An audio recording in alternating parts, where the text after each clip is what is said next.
बोचहां विधानसभा में उपचुनाव को लेकर खबर है कि जीतन राम मांझी वहां पर भारतीय जनता पार्टी की प्रत्याशी के लिए प्रचार करने जाएंगे और उन्होंने मुकेश सहनी से एकदम किनारा कर लिया है। और अगर आप गौर करेंगे तो अभी कुछ दिन पहले तक जीतन राम मांझी और मुकेश सहनी दोनों साथ साथ नजर आ रहे थे। ऐसा लग रहा था कि मांझी जी जीतन राम मांझी के सहारे बार बार यह धमकी दे रहे हैं कि अगर हम दोनों लोग एक साथ सरकार छोड़कर वापस निकल जाएंगे सरकार से तो फिर आपकी सरकार गिर जाएगी। लेकिन जब मुकेश सहनी को झटका लगा तो उससे कहीं ज्यादा झटका जीतन राम मांझी को लगा है। और इसी बीच कल शाम को लगभग 6 से 7 के बीच में कहा जा रहा है कि भारतीय जनता पार्टी के प्रदेश अध्यक्ष संजय जायसवाल की मुलाकात जीतन राम मांझी से हुई और संजय जायसवाल ने एक बार कहा कि आप बोचहां में आकर भाजपा के लिए प्रचार कीजिए और जीतन राम मांझी इसके लिए तुरंत ही तैयार भी हो गए। अब नमस्कार, मेरा नाम है मोहित कुमार सिंह और आप जनता जंक्शन देख रहे हैं। कल तक सरकार को हर छोटी बड़ी बात पर आंख दिखा रहे जीतन राम मांझी अब अचानक से एकदम शांत पड़ गए हैं। ऐसा लग रहा है कि उनको कई सौ वोल्ट का करंट लग गया है, उनको कोई बड़ा सा झटका लग गया है और वो किसी भी मुद्दे पर अब सरकार के विरोध में कुछ नहीं बोल रहे हैं। और अगर कोई कुछ सवाल पूछता भी है तो कहते हैं कि एनडीए में सब लोग ठीक हैं और एनडीए में एकजुटता है। और उनकी पार्टी की तरफ से कहा जाता है कि मुकेश सहनी अब गलत कर रहे थे, मतलब कि मुकेश सहनी को ही गलत ठहराया जा रहा है। और इसके अलावा अगर आप गौर करेंगे तो पूर्व में यही जीतन राम मांझी कहते थे कि मुकेश सहनी का अपना अधिकार है और लोकतांत्रिक देश में जो चाहे वो व्यक्ति जहां से चाहे चुनाव लड़ सकता है। मतलब कि कुल मिलाकर जीतन राम मांझी उस समय मुकेश सहनी का साथ दे रहे थे।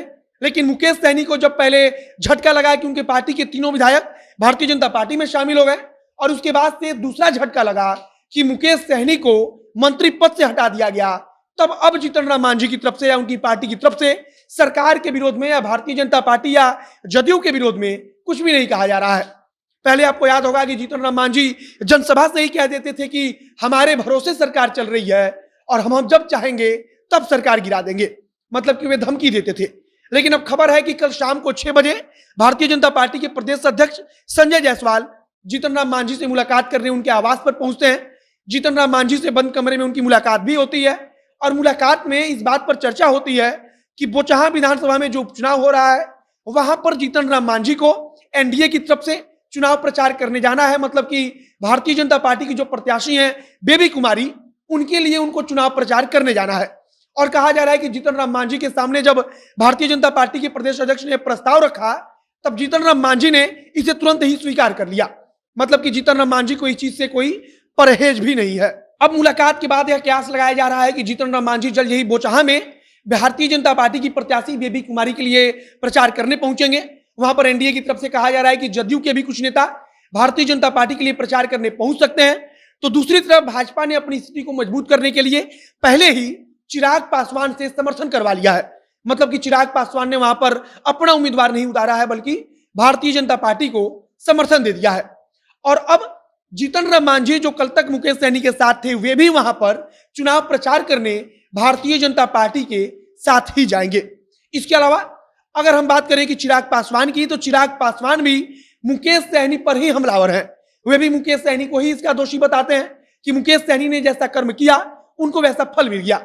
मतलब कि कुल मिलाकर अब एनडीए के अंदर अगर बात करें तो मुकेश सहनी एकलौते ऐसे चेहरे हैं जो एकदम से किनारे कर दिए गए हैं और सारा का सारा दोष हर पार्टी की तरफ से मुकेश सहनी के ऊपर डाला जा रहा है।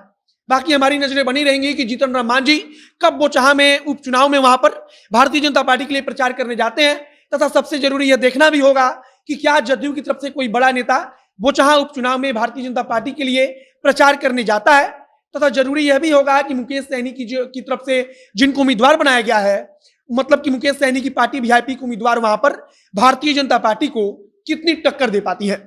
बाकी आगे जिस प्रकार की अगर जानकारी आएगी, कुछ नया अपडेट आएगा तो उसे हम आप तक पहुंचाएंगे। फिलहाल की खबर यही है कि जीतन राम मांझी बोचहां उपचुनाव में भारतीय जनता पार्टी की प्रत्याशी के पक्ष में चुनाव प्रचार करने जाएंगे और कल भाजपा के प्रदेश अध्यक्ष ने खुद मिलकर उनसे इस बारे में चर्चा की और जीतन राम मांझी ने उसे स्वीकार कर लिया। आगे कुछ भी नया अपडेट आएगा तो उसे हम आप तक पहुंचाएंगे। इस वीडियो को यहीं समाप्त करते हैं। वीडियो को शेयर कीजिएगा और अगर फेसबुक पर देख रहे हैं तो पेज को भी लाइक कर लीजिए तथा अगर यूट्यूब पर देख रहे हैं तो चैनल को जरूर सब्सक्राइब कीजिए। मिलते हैं फिर बहुत जल्द अगले वीडियो में। कैमरे पीछे खड़े ओम प्रकाश और मैं मोहित कुमार सिंह। बहुत बहुत धन्यवाद।